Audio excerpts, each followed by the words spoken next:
नमस्कार। मंजिलें तो मिल ही जाएगी, बस हौसला रखना। रास्ते अपने आप बन जाएंगे, बस एमसीएल पे भरोसा रखना। नमस्कार दोस्तों, प्रणाम। मैं दिग्विजयजीत बहादुर पटेल आपका इस वेबिनार में स्वागत करता हूं। तैयारी जीत की एपिसोड नंबर 45। वेबिनार स्टार्ट करने से पहले कुछ बातों का आप लोगों को ध्यान रखना है। आप लोगों को मैं बता दूं कि यह वेबिनार टेलीविजन की प्रसारण की तरह है। आप मुझे देख और सुन सकते हैं, मैं आपको देख नहीं सकता। और वेबिनार स्टार्ट करने से पहले मैं आप लोगों को बता दूं, आज काफी लोग उत्साह होंगे और काफी लोग खुशी थे। आज सुबह का वेबिनार, शाम सर का वेबिनार सुनने के बाद काफी लोग मोटिवेट थे। और आप लोगों को मैं ये भी बताना चाहता हूँ, ये जो वेबिनार तैयारी जीत की होती है, और इसमें लर्निंग बोलते हैं ना, कि इसमें कई सारे एक्सपीरियंस, यानी कि एमएसपी एक्सपीरियंस, एमएसपी प्रोडक्ट्स किस तरीके से हमें मैन्युफैक्चर करना है, किस तरीके से मार्केटिंग करना है, किस तरीके से क्या करना है। तो इस तरीके से हमें ये वेबिनार में दिखाया जाता है और ऑथेंटिक इंफॉर्मेशन इस वेबिनार में दी जाती है। जी हाँ दोस्तों, जो भी इंफॉर्मेशन इस वेबिनार में शेयर की जाती है, direct MCL management Shyam sir के माध्यम से ही इस वेबिनार को दिया जाता है। तो चलिए, आज का वेबिनार हम शुरुआत करते हैं बिना किसी देरी के। तो मैं इनवाइट करता हूँ dynamic personality, dynamic leader, my mentor, mister Rajesh Singh ji. Rajesh ji, over to you. Thank you Digvijay ji. बहुत बहुत धन्यवाद सर जी। बहुत ही सुंदर आपने जो है इंट्रोडक्शन दिया है। और बहुत अच्छी बात है कि आपने कुछ जो है ना चर्चाएं की। और एक वैलिड तरीके से जो है ना आपने कुछ बातें कही कि जो हम ये सेमिनार कर रहे हैं कहीं ना कहीं इसमें सच्चाई से भरा हुआ है। और कोशिश हमारी यही होगी कि इसके दौरान जो भी बातें कही जाए तो वो प्रॉपर तरीके से जो है ना सही हो और आपके जो है ना कुछ काम में आए। बहुत जरूरी ये है कि हम चर्चा करते हैं और चर्चा के दौरान अगर वो किसी काम का नहीं है तो कहीं ना कहीं वो व्यर्थ जाता है। तो हमारी कोशिश यही है कि आप तक जो भी बातें पहुंचे वो कहीं ना कहीं सार्थक हो और डेली बेसिस पे कुछ ना कुछ आप सीखने की कोशिश करें और जो आपका टारगेट है उसके अंदर अचीव करने के लिए कुछ आपको प्लस पॉइंट हो। नमस्कार दोस्तों, मेरा नाम राजेश सिंह, भदोही उत्तर प्रदेश से। सभी एमएसएस और एमवीपी ऑनर्स जो इसमें शामिल है सभी लोग का स्वागत है। मैं पीपीटी के माध्यम से अपनी बात कहूंगा। हाँ, तैयारी जीत की ये लगातार एपिसोड हम लगभग 45वां कर रहे हैं। आज 4 जुलाई 2025 है। आज कहीं ना कहीं हम प्रोजेक्ट लगाने की दिशा में काम जो है ना काम करने की जो है जा रहे हैं। सबसे इंपॉर्टेंट चीज ये है कि जब भी आप कोई भी चीजें कार्य करते हो तो उसकी तैयारी आपके पास प्रॉपर होनी चाहिए। डॉक्टर श्याम गोलप ने आज एक बेहतरीन बातें कही हैं कि जो भी काम करने वाले आप प्रोफेशनल तरीके से करेंगे और उसमें प्रोफेशनल लोगों को हायर किया जाएगा। और ये एक सुनियोजित तरीके से तेजी से काम करने की दिशा में हम आगे जाने वाले हैं। आगे चर्चा करेंगे कि इसमें कैसे हम तेजी से काम करने वाले हैं। आज कंपनी ने कहा है कि हम बायोकोल बायो सीएनजी के प्रोजेक्ट तो लगाएंगे ही लगाएंगे, लेकिन एमएसपी के प्रोजेक्ट की भी हम तैयारी करते हैं तो 100% हम तेजी से आगे की तरफ जाएंगे। तो मेरा आज का जो शीर्षक है वो है कॉटन प्रोसेसिंग यूनिट। आज पूरे वर्ल्ड में अगर देखोगे तो जितने भी कपड़े या अनेकों प्रकार की चीजें बनती हैं उसमें कॉटन का बड़ा महत्व होता है। और कॉटन की प्रोसेसिंग यूनिट हमारे वहाँ काफी जगहों पे है। लेकिन कहीं ना कहीं जो बेस्ट क्वालिटी के जो कॉटन जो उत्पन्न होते हैं या जिसकी मैन्युफैक्चरिंग होती है जो ज्यादा करके विदेशों में ही होते हैं। आज मैंने परिकल्पना की है कि ये मैंने अपने एफपीओ के माध्यम से ये बताने की कोशिश की है कि भदोही उन्नत किसान प्रोड्यूसर कंपनी लिमिटेड के माध्यम से ये प्रस्तावित है। इसका प्रोजेक्ट का नाम है मीरा कॉटन प्रोसेसिंग यूनिट, स्थान भदोही उत्तर प्रदेश। और टोटल निवेश जो है ये 5 करोड़ का है। जो मैंने ये प्रोजेक्ट बनाया है लगभग 5 करोड़ का है। तो इस पे हम चर्चा करेंगे कि 5 करोड़ की लागत से एक मध्यम यूनिट हम जो कैसे तैयार कर सकते हैं और ये प्रोसेसिंग यूनिट से हम कितना लाभ उठा सकते हैं। उद्देश्य हमारा क्या है कि कच्चे माल रॉ कॉटन जो है ना उसको स्वच्छ सुखाकर और वर्गीकृत करके व्यापार हेतु तैयार करना। तो ये हमारा उद्देश्य है। योजना योजना तरीके से अगर कॉटन प्रोसेस यूनिट की बात करें तो इसमें प्रमुखतः 4 जो है योजनाएं हमारी होती हैं। पहली बात, कच्चे कपास की जिनिंग और प्रोसेसिंग करना। रुई कपास बीज और कचरा का उत्पादन करना। फाइन यार्न की तैयारी करना। और कपड़ा उद्योग के लिए कॉटन बैग की पैकिंग करना। तो ये प्रमुख उद्देश्य है इनका। अगर योजना के अंदर बात करें तो योजना में कपड़े कपास की जिनिंग और प्रोसेसिंग की अगर बात करें तो कच्चे कपास की जिनिंग और प्रोसेसिंग का महत्वपूर्ण प्रक्रिया होती है जिसमें कपास के रेशों को बीज और अन्य अशुद्धियों को अलग किया जाता है। यह प्रक्रिया कताई और बुनाई जैसे कपड़ा के कपड़ा बनाने की प्रक्रिया के लिए कपास की तैयारी करती है। तो सिंपल सी चीज है ये एक छोटा सा एक विवरण है, एक व्याख्या है कि हम कॉटन का प्रोसेस कैसे करते हैं, इसके बारे में कुछ जो है ना शॉर्ट में बताने की मैं कोशिश करूंगा। इसकी योजना है जिनिंग। जिनिंग प्रक्रिया कैसी होती है, इसमें प्रमुखतः जो चीजें हैं से कपास की कटाई। नॉर्मली खेतों में कपास आपने देखे होंगे। कपास के पौधों से कपास के बीज और रेशों को इकट्ठा किया जाता है। दूसरा, जिनिंग मशीन। कपास को जिनिंग मशीन में डाला जाता है, जो एक ऐसी मशीन है जो रेशे को बीजों से अलग करती है। जिनिंग का प्रोसेस मतलब पहले कपास की कटाई होगी और इसको इकट्ठा करके जिनिंग मशीन में डाला जाएगा। और कपास को जिनिंग मशीन में डालने के बाद एक प्रोसेस होता है। उसमें प्रोसेस ये होता है कि जो है ना बीजों को अलग कर दिया जाता है और रेशों को अलग कर दिया जाता है। रेशों को अलग करना, जिनिंग मशीन में कपास के रेशे, जिन्हें लिंट भी कहा जाता है, बीज और अन्य अशुद्धियां भी जो होती हैं उसे जो है अलग करके इसको तैयार कर लिया। अंत में बीजों का निपटान। अलग किए गए बीजों का उपयोग बहुत सी चीजों में काम में आता है। प्रमुखतः तेल, पशु चारा और अन्य उत्पादों को बनाने के लिए इसका किया जाता है। तो बीजों के अंदर भी देखेंगे तो उससे भी लाभ होता है, और भी ढेर सारे प्रोडक्ट भी इसके अंदर बनते हैं। लिंट के गांठों को बांधना। अलग किए गए लिंट को आमतौर पर 500 पाउंड के लगभग वजन वाली गांठों में बांध दिया जाता है। तो ये 500 पाउंड के जो है ना लगभग वजन वाली गांठ बनाते हैं, उससे अलग है। ये प्रमुख जो चीजें हैं। अब जिनिंग के बाद के प्रोसेस की क्या बात है? सफाई और कार्डिंग करना। जिनिंग के बाद कपास के रेशों को साफ किया जाता है और कार्डिंग नामक प्रक्रिया का उपयोग करके सीधा और संरेखित किया जाता है। ये उसको सीधा करके जो है उसको जो है ना कहीं कटाई के लिए तैयारी की जाती है। सेकेंड प्रोसेस फिर कटाई का आता है। इसके बाद रेशों को सूत सूत में घुमाया जाता है। लगभग ये घरों घरों के अंदर देखेंगे बहुत सी जगहों पे जो है ना ये खास करके औरतें घर घर पे ले जाके और आदमी लोग ले जाके इसको कहीं न कहीं एक घर के अंदर इसकी प्रक्रिया को भी करते हैं। तो कताई कहते हैं इसको। कताई करके उसको घुमाया जाता है। बुनाई। सूत को फिर कपड़े में बुना जाता है। तो ये बेसिक जिनिंग के बाद की प्रोसेस की प्रक्रिया है। और इसके बाद है परिसंस्करण। बुने हुए कपड़ों को फिर परिष्कृत किया जाता है, जिसमें धुलाई, ब्लीचिंग, रंगाई, छपाई जैसी प्रक्रिया शामिल हो सकती है। और प्रमुखतः कच्चे कच्चे कपास का उपयोग कहाँ कहाँ किया जाता है, इसके बारे में देखते हैं। जैसे कच्चे कपास की अगर बात करें, जिसमें अभी भी बीज और औषधियां मौजूद हैं, का उपयोग गैर बुने हुए कपड़ों के लिए किया जाता है, जिनका उपयोग औद्योगिक उत्पादों के लिए किया ही जाता है, जहां अवशोषण और सौंदर्य शास्त्र महत्वपूर्ण नहीं है इसके अंदर।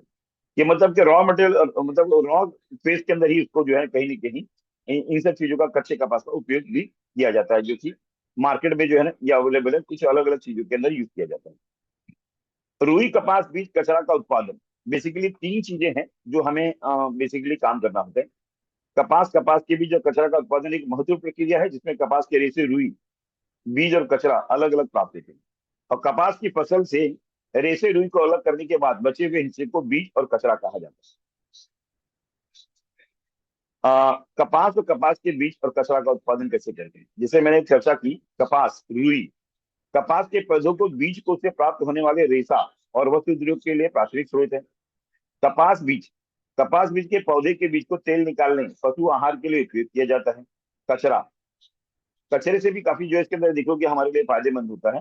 कपास के रेशे, रुई और बीज को अलग करने के बाद बचा हुआ हिस्सा, जिसमें भूसा, डंठल और अन्य अवांछित सामग्रियां उपलब्ध होती हैं, उससे ज्यादा करके जो है ना पशु आहार भी बनाया जाता है। अच्छा, उत्पादन की प्रक्रिया। ये हम इसका उत्पादन कैसे कर सकते हैं? सिंपल सी चीज है कि खेतों के अंदर कपास के बीज वसंत ऋतु में बोया जाता है। पौधों के विकास विकास के लिए जो भी जरूरत होती है, इसके अंदर जो है ना पानी, सिंचाई जो है हम करते हैं। इसके अंदर जो है ना हम खाद देते हैं और पौधे विकसित होकर फल फल लगते हैं, जिन्हें बीज को कहा जाता है। जब ये तैयार हो जाता है तो उसको चुनना पड़ता है। जब बीज को फट जाते हैं, रेशे और रुई जब सफेद सफेद दिखने लगती है, तो कपास चुनने के लिए तैयार हो जाता है। फिर उठाई का काम होता है, जैसे रुई और बीजों को अलग करके करने की प्रक्रिया को उठाई कहते हैं। उठाई के बाद फिर उत्पादन की प्रक्रिया शुरू होती है। उठाई के बाद कपास, रुई को गट्ठों गट्ठों में दबाकर विदेशों में भेजा जाता है, जहां इसे काटा जाता है, रंगा जाता है, बुना जाता है और कपड़े भी बनाए जाते हैं। तो अधिकतर ज्यादा करके हमारे देशों के अंदर इतना ज्यादा प्रोसेस नहीं होता। ज्यादा करके हम इसको एक्सपोर्ट कर देते हैं विदेशों में जाके। यही फाइन फैब्रिक्स और अलग अलग रंग में अलग अलग तरीके से बुना जाता है, और वहां कपड़े भी बनाए जाते हैं, जो इंडिया में आकर जो है ना एक ब्रांड ब्रांड नेम में बिकते भी हैं। तो कहीं ना कहीं हमें जरूरत है इसको प्रोसेस करके बेहतर से बेहतर चीज यहाँ ही बनाएं, और हमें यहाँ ही रंगे और यहाँ ही बुने और यहाँ ही बेहतर कपड़े बनाएं, तो हमारे लिए बहुत अच्छी जो है ये प्रक्रिया हो सकती है। लेकिन फिलहाल मैं कॉटन के प्रोसेसिंग जो की ही बात कर रहा हूँ। बीज का उपयोग, नॉर्मल तरीके से कपास के बीज के अंदर से हम तेल निकालते हैं और पशु आहार के लिए उपयोग किया जाता है। कचरे का उपयोग, कपास के कचरे को खाद बनाने और अन्य उद्देश्य के लिए भी उपयोग हम कर सकते हैं। महत्व, कपास उत्पादन एक महत्वपूर्ण प्रक्रिया है जो वस्त्र उद्योग, पशु आहार के लिए बहुत ही आवश्यक है।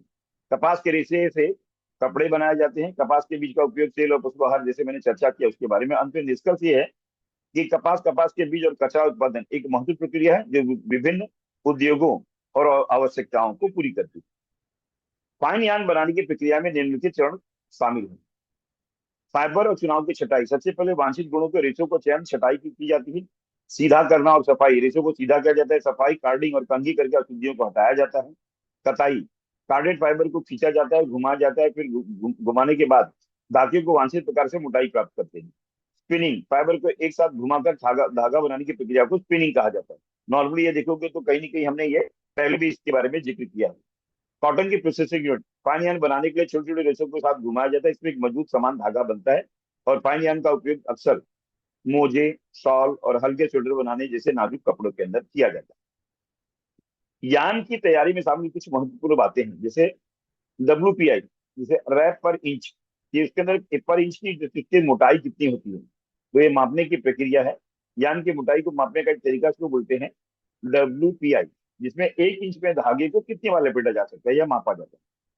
टैक्स, टैक्स अन्य मापे जो प्रति यूनिट लंबाई में धागे को वजन को दर्शाता है।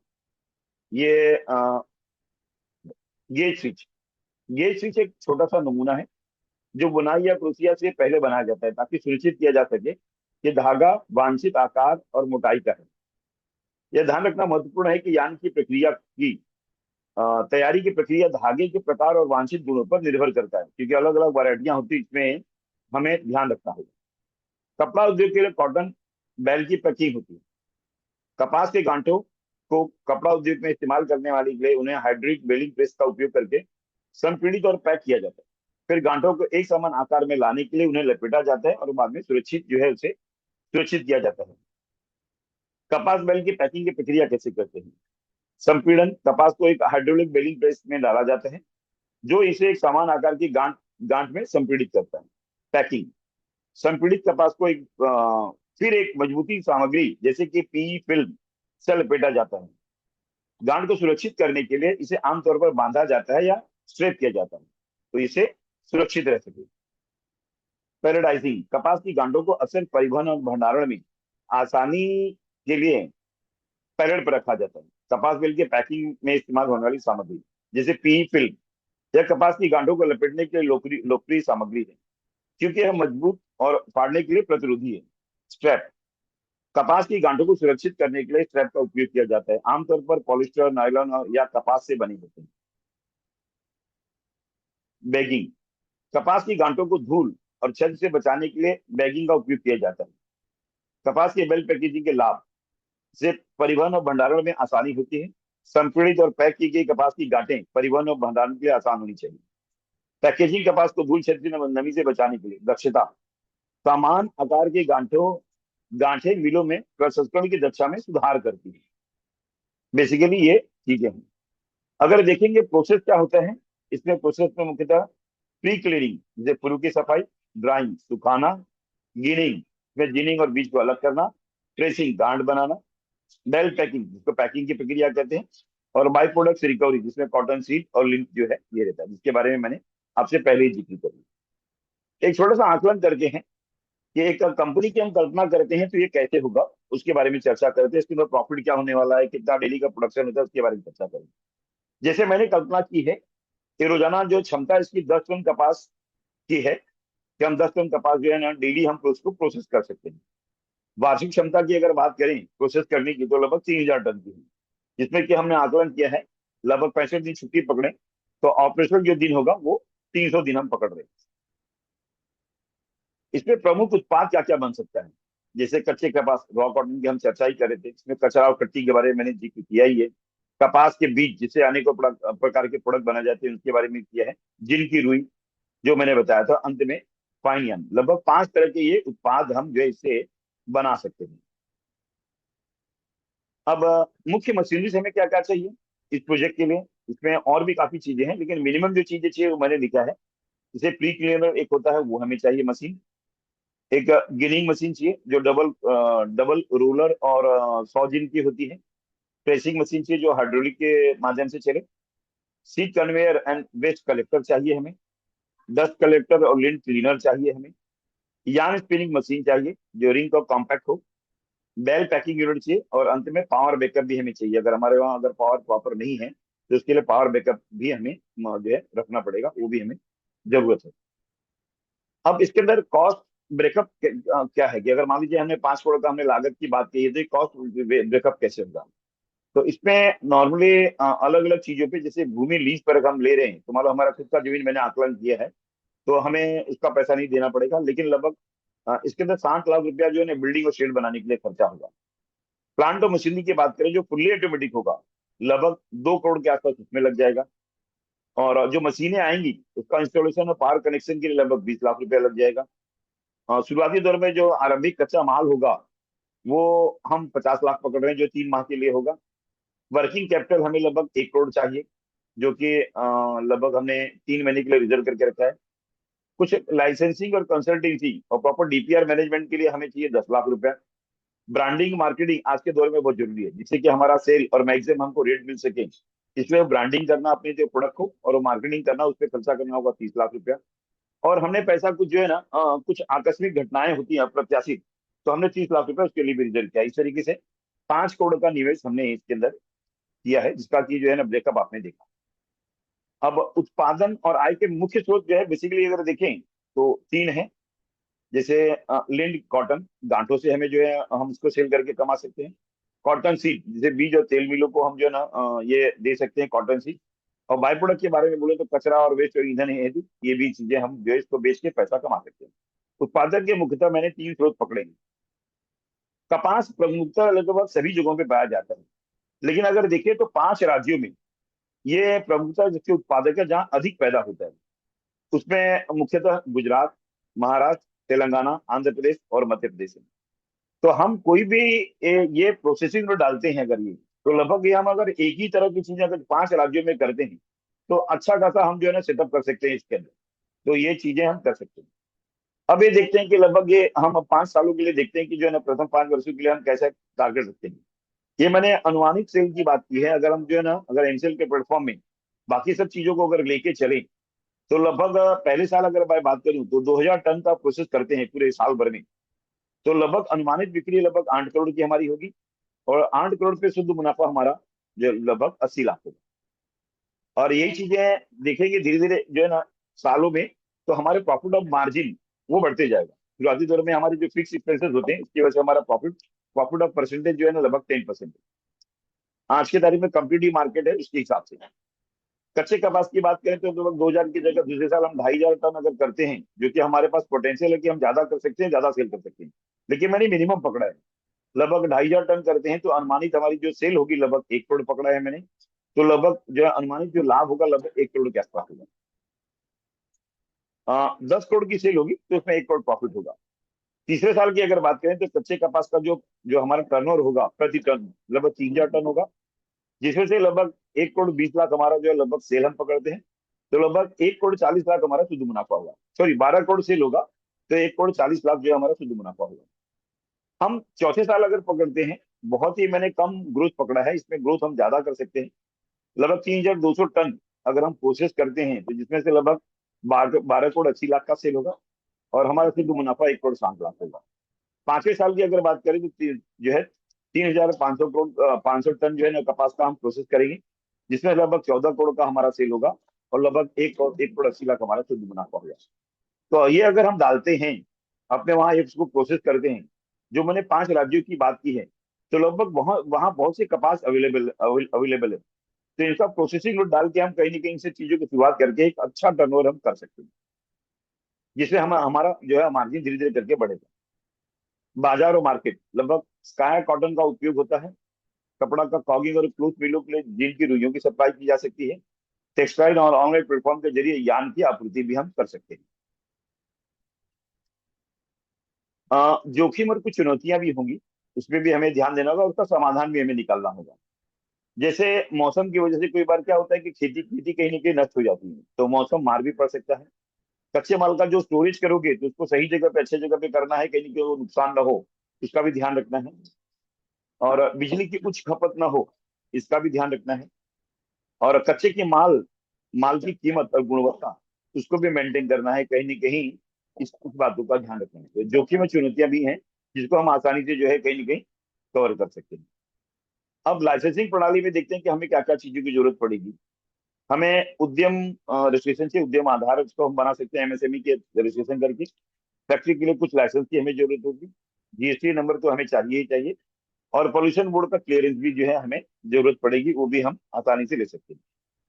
इसमें सरकार बहुत सहायता करती है। अगर देखें इसमें, तो इसमें मैंने अलग अलग चीजों को मैंने रखा हुआ है, और मैंने उत्तर प्रदेश का अलग से मैंने इसके अंदर दिया है। प्रधानमंत्री फसल प्रसंस्करण की योजना है, जो पीएम फॉर्मलाइजेशन और for micro food processing enterprises है ये। लगभग 30% तक क्रेडिट लिंक सब्सिडी हमें मिलती है, लगभग जो 1,75 लाख तक है। इसके अंदर सेल्फ हेल्प ग्रुप और एफपीओ को प्राथमिकता देते हैं। लगभग हम इंसियल में हैं, तो हमारे पास सभी लोग के पास एफपीओ है। तो इसके माध्यम से हमें जो है ना लगभग 1,75 लाख तो सब्सिडी मिल जाएगा, आपको 35%। सबसे अच्छी बात क्या है, एग्रीकल्चर इंफ्रास्ट्रक्चर फंड्स के दौरान, एआईएफ के दौरान, उसमें भी हमें अनेक प्रकार की सहायता मिलती है। और इसमें 3% सेंट्रल गवर्नमेंट, 3% स्टेट गवर्नमेंट की हमें छूट मिलती है। जिसके माध्यम से अगर देखें कि 3% से लेकर 6% तक कहीं ना कहीं हमको इंटरेस्ट में जो है ना सबवेशन मिलता है, ब्याज में छूट मिलती है हमें। और इसमें अगर देखें तो लगभग 2 करोड़ तक के बिना गारंटी के लोन मिलता है, लगभग 7 साल के लिए ऋण का जो है भुगतान हम कर सकते हैं। और सरकारी सहायता एमएसएमई की योजना, जैसे सीजीटी एमएसई, इसके माध्यम से भी हम कर सकते हैं। इसमें भी बिना गारंटी के ऋण बैंक उपलब्ध हो जाता है। बैंक की क्रेडिट गारंटी की कोई सुविधा नहीं, सुविधा है, पूरी सुविधा है। वर्किंग कैपिटल और टर्म लोन दोनों पर भी ये लागू हो सकते हैं। और राज्य सरकार की योजनाएं हैं, मैं उत्तर प्रदेश की अगर बात करूं तो उत्तर प्रदेश सरकार में उद्योग स्थापना हेतु तो अतिरिक्त सब्सिडी भी कहीं ना कहीं हमें है। और उत्तर प्रदेश सरकार कहीं नहीं भूमि, बिजली और टैक्स में भी रियायतें देती है। अलग अलग राज्यों की अलग अलग चीजें हो सकती है, इसके ऊपर ध्यान देना होगा। लोन प्राप्त करने की जो है ना प्रक्रिया, लोन प्राप्त करने के लिए डीपीआर अगर तैयार करके बैंक को प्रस्तुत करें, तो उसके हमें एसबीआई, नाबार्ड, सिडबी, एसएफएसी, इनके माध्यम से हम जो है ना ये डीपीआर जो है तैयार करके हम प्रस्तुत कर सकते हैं। और बैंक के सीएमए डेटा और ऋण आवेदन जो है स्वीकार करता है ये, तो उनको भी दे सकते हैं। और उद्योग विभाग में आवेदन करके सब्सिडी का दस्तावेज हमें देना होगा। एमएसएमई डीआईसी जो होता है हर राज्य के अंदर, कहीं ना कहीं सब्सिडी का जो है वहां हमें दस्तावेज देंगे तो हमें इस चीज का बेनिफिट मिल सकता है। अंत में निष्कर्ष ये है, यह योजना किसान और ग्राहक को जोड़ता है, जो किसानों की आय को बढ़ाता है और ग्रामीण जीवन को जागृत करता है। कहीं ना कहीं एमसीएल का भी उद्देश्य यही है। और कॉटन के माध्यम से अधिक हम किसानों को कहीं ना कहीं सहायता ये प्रदान कर सकते हैं। तो जो ये प्रोजेक्ट होगा, तो लगभग जैसे 5 राज्यों की मैंने बात की जहाँ अधिक अधिक तरीके से कपास का उत्पादन होता है, तो ये प्रोजेक्ट डाल के कहीं ना कहीं हम उनको जो है बेनिफिट दे सकते हैं। ग्रामीण क्षेत्रों में रोजगार के अवसर अवसर कहीं कहीं मिलते हैं। और इसमें खास करके महिलाओं को रोजगार जो है कहीं ना कहीं मिलेगा, और वो सशक्त और स्वावलंबी बनेगी। और इसी क्लस्टर में छोटे छोटे बिजनेस भी इससे लिंक रहते हैं, जो कि उनसे जो है ना कहीं ना कहीं उनको भी बिजनेस का निर्माण होता है। ट्रांसपोर्ट और बैंकिंग सेक्टर में भी विस्तार होता है। और स्वास्थ्य शिक्षा का भी असर इससे बढ़ता है। तो ये काफी जो बेनिफिट जो है हमें होती है। आज कहीं ना कहीं हमें प्रोजेक्ट की जरूरत है। तो आज मैंने आपको कॉटन की प्रोसेस यूनिट के बारे में चर्चा की, और मैंने बातें बताई। और ये अनेकों राज्यों में हम काम कर सकते हैं प्रोजेक्ट एक, और अलग राज्यों में हम इस चीज को लेके हम आगे बढ़ सकते हैं। एक छोटी सी कविता के माध्यम से कुछ मैं बातें जो है कर कहना चाहूंगा। आज के दौर में बहुत से लोग निराश और हताश होंगे, लेकिन जरूरत नहीं है इन सब चीजों की कि कंपनी ने फंडिंग का प्रोसेस तो कंप्लीट कर दिया, इसके बारे में चर्चा करूंगा मैं एक कविता के माध्यम से। कि कर्मशील बनो ऐसा जो इतिहास लिख जाए, हर ठोकर को पार कर आगे बढ़ता जाए। कर्म को ही जीवन मानो, यही असली मीत है। जो कर्मशील बन जाता है वही सच्चा जीत है। तो हमें जीतना है, और जीत की तैयारी जो मैंने तैयारी की है, कहीं न कहीं इसके अंदर जो है ना कहीं न कहीं ये भागीदारी इनकी भी है। और फंड्स की बात करें तो एनसीएल ने फंडिंग ले ली है। जैसे कि डॉक्टर श्याम गोलप ने बोला था, सेकंड ट्रांच भी उनके पास आ चुका है। ड्यू टू सम रीजन वो फंड के जो है ना जो डिस्ट्रीब्यूशन का काम करेंगे वो अगले हफ्ते करेंगे। आज जो उनके माध्यम से मुझे जो अपडेट्स मिले हैं, ध्यान रखिएगा मैं फिर से रिपीट करता हूँ, उनके माध्यम से जो मुझे अपडेट मिले हैं, अगले हफ्ते उन्होंने बोला है कि प्रोजेक्ट प्रोजेक्ट के ऊपर भी फंडिंग करेंगे। जितने भी प्रोजेक्ट हैं, खास करके 19 प्रोजेक्ट जो हमने बायोपुल की बात की है, या और भी प्रोजेक्ट प्रोजेक्ट की दिशा में काम करने की दिशा में उसमें भी ध्यान देने वाले हैं। तो प्रोजेक्ट के ऊपर कहीं ना कहीं जो है फाइनेंस करेंगे, और रीपेमेंट रीपेमेंट के अंदर भी काम करेंगे, रिफंड के ऊपर भी जो है देना शुरू करेंगे। तो ये एमसीएल की तैयारी है। उनके पास ये पर्याप्त फंड है, खास करके 25 बायो सीएनजी और 200 बायोकोल के प्रोजेक्ट के अलावा एमएसपी प्रोजेक्ट की भी उनकी तैयारी है। फंड्स कंपनी के पास ऑलरेडी आ चुके हैं। इसी वजह से वो अगले हफ्ते से डिस्ट्रीब्यूशन का काम करेंगे, जो डॉक्टर शाम गोलप के माध्यम से मिला है। ये आज के लिए ये स्टेटस है फंड्स के लिए। तो लगभग हमारी इच्छा यही है कि मैंने कुछ लोगों से चर्चा की थी कि आज एमसीएल के अंदर अगर मान लीजिए हम ना रह के अपना खुद के प्रोजेक्ट लगा लें, तो खुद के प्रोजेक्ट लगा सकते हैं, तो लिमिटेड कहीं की आप एक प्रोजेक्ट पर ही जाके अटक जाओगे। लेकिन हम एनसीएल के माध्यम से अपने तहसील में अनेकों प्रकार के प्रोजेक्ट लगा सकते हैं, बायोकुल भी लगा सकते हैं, बायो सीएनजी भी लगा सकते हैं। लगभग डॉक्टर श्याम गोलप ने कहा कि हर हम ग्राम पंचायत में जो प्रोजेक्ट लगा सकते हैं, तो लगभग हम 2.5 लाख ग्राम पंचायत पूरे इंडिया लेवल पे हम जो है अगले तीन तीन साल में कहीं कहीं इस चीज को कवर करने जा रहे हैं। तो ध्यान रखिएगा, लगभग 6,057 तहसीलों के अंदर ये अगले 3 साल में हम प्रोजेक्ट लगाने जा रहे हैं, और लगभग 2.5 लाख ग्राम पंचायत पे अलग अलग प्रोजेक्ट लगाने जा रहे हैं, जिसमें बायो कोल भी होगा, बायो सीएनजी भी होगा, और एमएसपी के प्रोजेक्ट भी समाहित होंगे। और ये सब करते हुए कहीं ना कहीं हम इंडिया में, इंडिया ही नहीं पूरे वर्ल्ड में, हम एमसीएल को कहीं ना कहीं बिगेस्ट जो है ना कंपनी बनाएंगे पूरे वर्ल्ड के अंदर। और 100% ये सब किया जा सकता है। आप लोगों ने मुझे सुना, बहुत बहुत धन्यवाद। आप लोग सभी लोग स्वस्थ रहें, सुरक्षित रहें। बहुत बहुत धन्यवाद। Thank you. Over to you Digvijay Patel ji. Thank you. Thank you so much Rajan ji, बहुत बहुत धन्यवाद। कुछ चीजें कहूंगा मैं सभी से, कि ये जो लाइफ है, ये जो जिंदगी है, बड़ी कीमती है हम सबके लिए। और साथ ही साथ दो लाइनें कहूंगा, ये जिंदगी हंसी है, इसे प्यार करो। अभी है रात तो सुबह का इंतजार करो। वो पल भी आएगा जिसका ख्वाहिश है आपको। रब पर रखो भरोसा, और एमसीएल के वक्त पर एतबार करो। जी हाँ दोस्तों, कि जिस पल का हमें इंतजार था वो तो आ चुका है, जो यानी कि फंडिंग का पल। जो फंडिंग आ चुकी है, और जैसे कि राजेश जी ने कहा हम सबसे, कि नेक्स्ट वीक से डिस्ट्रीब्यूशन पक्का होने जा रहा है। और ये सच्ची बात है। और ये मैं एक बार फिर से कहूंगा, काफी लोग कहते हैं कि क्या सोर्स है, क्या सोर्स नहीं है। मैं आप लोगों से कहता हूँ, ये प्लेटफॉर्म ही एकमात्र सोर्स आप लोगों को पता चल जाएगा, क्योंकि एमसीएल के माध्यम से ये प्लेटफॉर्म मिला है। और यहाँ पे जो इन्फॉर्मेशन शेयर की जाती है राजेश जी के माध्यम से, तो ये प्रॉपर मैनेजमेंट शाम सर के माध्यम से ही आता है, और आप लोगों तक ये पहुंचाया जाता है।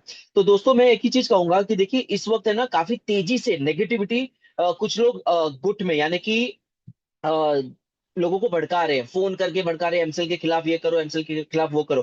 तो दोस्तों, मैं उन लोगों के लिए ना, क्या होता है ना, जिसको जाना है वो तो जाएगा ही डेफिनेटली। एमसेल तो पीछे नहीं हट रही है, उनको रिफंड मिलेगा। 100 नहीं, 1000% उनको रिफंड मिल ही जाएगा। बट जो रुकेगा, जो टिकेगा, वो इतिहास क्रिएट करेगा। और आज हम सब देखिए, जो हमने और आपने पैसा लगाया है, और इतने सारे दुखों और तकलीफों को झेला है, तो दोस्तों, यकीन मानिए, बोलते हैं ना, सफलता वक्त मांगती है। तो हमने वक्त दिया है, अब सफलता, आज बोलते हैं ना, सफलता की कदम चूमने की बारी है। तो यहाँ से पीछे मत हटिए। कि कहते हैं ना कि 100 फीट में पानी है, 99 फीट खोद के हम हार मान जाते हैं। तो ऐसा नहीं करना है। और दोस्तों, लोग है ना, प्रॉपर तरीके से भड़का रहे हैं, यहाँ तक कि ना कुछ धमकी भी देते हैं, अरे एमसेल, एमसेल के खिलाफ बोलना, एमसेल के लिए बोलना बंद कर दो, एमसेल तुझे क्या दे रही है, क्या दे रही है। तो मैं एक ही चीज उन लोगों से कहना चाहूंगा, एमसीएल ने आज मुझे ये प्लेटफॉर्म दिया, एमसीएल ने मुझे आज ऐसे लोग दिए हैं जो एमसीएल के मिशन विजन को साथ चल रहे हैं। और एमसीएल आप लोगों को देखकर, आप लोगों में कहता हूं ना, कि मैं सबसे पहले तो धन्यवाद करूंगा पूरी इंडिया, जैसे पूरी इंडिया के स्टेट्स को।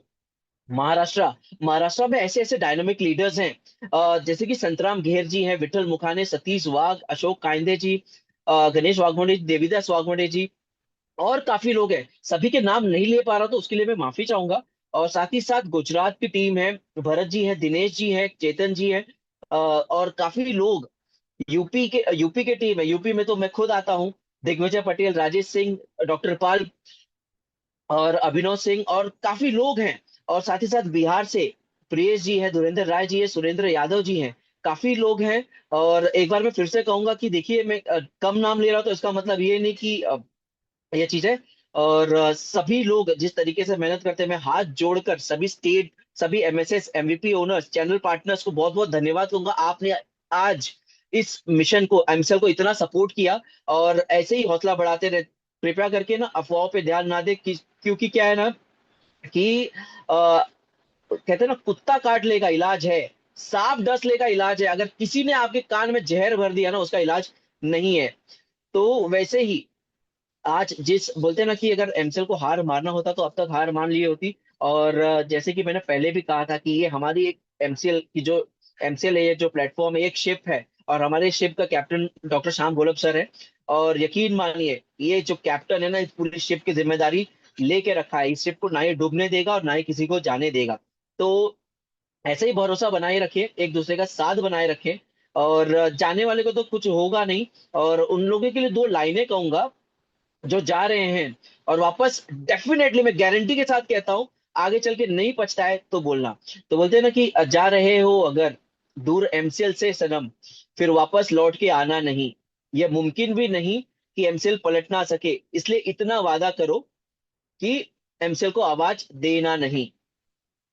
जी हाँ दोस्तों, कि कहते हैं ना कि कुछ पत्तों ने रंग बदला और झाड़ का साथ छोड़ दिए।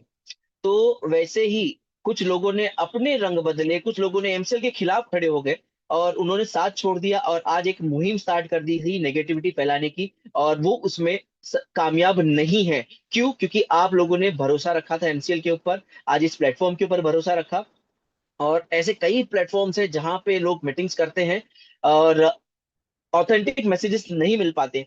बट तैयारी जीत की, फ्राइडे शाम 8 बजे जो होता है, तो यहाँ पे ऑथेंटिक मैसेज दिया जाता है। शाम सर के द्वारा जो मैसेज आता है, राजेश जी के माध्यम से बोला जाता है।